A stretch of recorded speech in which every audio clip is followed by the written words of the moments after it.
नमस्कार दोस्तों, स्वागत है आपका हिंदी नॉलेज शो में। तो दोस्तों, अमेरिका ने चीन पर बहुत ही ज़ोरदार और बहुत ही सटीक वार किया है और इस हमले से बिलबलाया चीन इतना ज़्यादा घायल हो चुका है, इतना ज़्यादा फ्रस्ट्रेट हो चुका है कि वो अमेरिका के हर सहयोगी देश से रिश्ते तोड़ने की बात कर रहा है। तो ऐसा अमेरिका ने कर क्या दिया और क्यों इसे अमेरिका का एक जोरदार वार बताया जा रहा है कि इसके बाद चीन को पूरी दुनिया में बुरी तरीके से ह्यूमिलेट हो जाएगा, पूरी तरीके से बेइज्जत हो जाएगा और चीन और उत्तर कोरिया में लोग फ़र्क नहीं समझेंगे, दोनों को एक ही जैसा समझेंगे और पूरी दुनिया में उसकी हालत पतली कर देगा अमेरिका। ऐसा क्या कर दिया है, सबको डिटेल से बताऊंगा। मेरे साथ आप इस वीडियो में अंत तक बने रहेगा। चलिए उस वीडियो को शुरू कर देते हैं। लेकिन उससे पहले अगर आप हमारे चैनल पर नए हैं और आपने चैनल को सब्सक्राइब नहीं किया तो कर लीजिए, क्योंकि इस चैनल पर आपको मिलती है प्रतिदिन 3 वीडियो डिफेंस, फॉरेन पॉलिसी और फाइनेंस से रिलेटेड। तो चैनल को जरूर सब्सक्राइब करना मत भूलिएगा। तो दोस्तों, खबर निकलकर बहुत बड़ी आई है। दरअसल अमेरिका चीन को चौतरफा घेर कर मारने की तैयारी में है, सैन्य तौर पर भी और डिप्लोमेटिक तौर पर भी और अब एक वर्ल्ड लेवल पर भी। सबसे पहले तो सैन्य तौर पर चीन के खिलाफ तकड़ी घेराबंदी करी। अमेरिका ने अपने जो एयरक्राफ्ट कैरियर्स थे वे भेजे। दूसरी तरफ से भारत ने सैन्य घेराबंदी कर दी चीन की। और फिर अमेरिका ने अपने स्पाई प्लेन भेजकर चीन के अंदर तक चीन की सारी पोल खोल दी कि चीन कितना कमज़ोर देश है। इसके बाद डिप्लोमेटिक तौर पर सारी दुनिया को चीन के खिलाफ खड़ा कर दिया अमेरिका ने।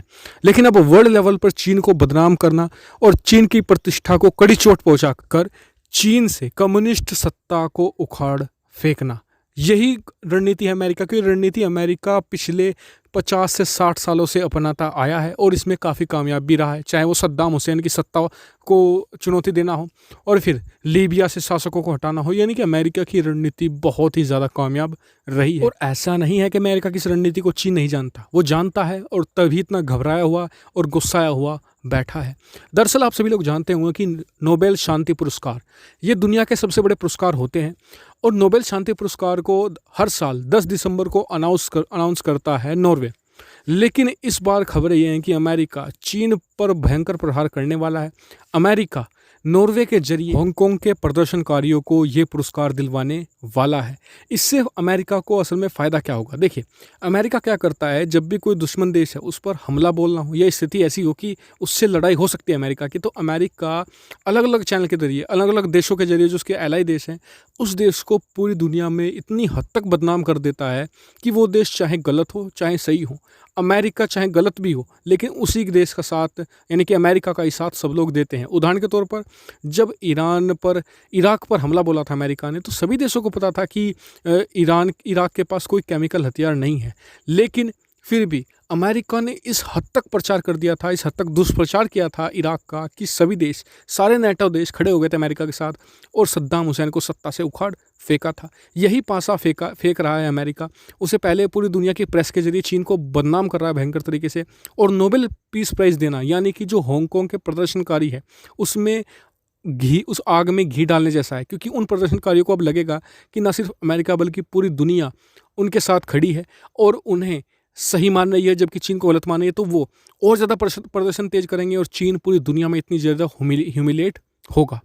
और इससे न सिर्फ अमेरिका बल्कि भारत को भी फ़ायदा होगा, क्योंकि जितना ज़्यादा ह्यूमिलेट चीन होगा उतनी ज़्यादा देश उससे व्यापार करने से पीछे हटेंगे। उसे नॉर्थ कोरिया जैसे अलग थलग करने की अमेरिका की जो रणनीति है वो कामयाब होती जाएगी और भारत में बिजनेस भी आएगा और चीन की जो सेना है वो भी कमज़ोर पड़ेगी, क्योंकि व्यापार का पैसा ही तो अपनी सेना में लगाता है चीन। तो यानी कि भारत को भी इससे इनडायरेक्टली बहुत ज़्यादा बेनिफिट होने वाला है। हालांकि जब ये सवाल चीन के विदेश मंत्री जो इस समय नॉर्वे की यात्रा पर है, वहीं के जर्नलिस्ट ने पूछ लिया कि अगर नॉर्वे इस साल 10 दिसंबर को हांगकांग के प्रदर्शनकारी को नोबेल पीस प्राइज़ देता है तो आपका क्या वो होगा? तो वो एकदम गुस्से में भन-भना गए और उन्होंने कहा कि इससे हम नॉर्वे से रिश्ता तोड़ देंगे। मतलब कि नॉर्वे की ज़मीन पर रहते हुए उन्होंने ये कह दिया और कहा कि हम हांगकांग के प्रदर्शनकारियों को समर्थन देने वाले तमाम देशों से भी रिश्ता तोड़ देंगे। तो सोचिए कि अमेरिका कितना भन-भनाया हुआ है इस खबर से। तो सोचिए, जब ये पीस प्राइज़ 10 दिसंबर को दिया जाएगा तब चीन की हालत क्या होगी, वो नज़ारा देखने वाला होगा। तो फिलहाल इस वीडियो में इतना ही।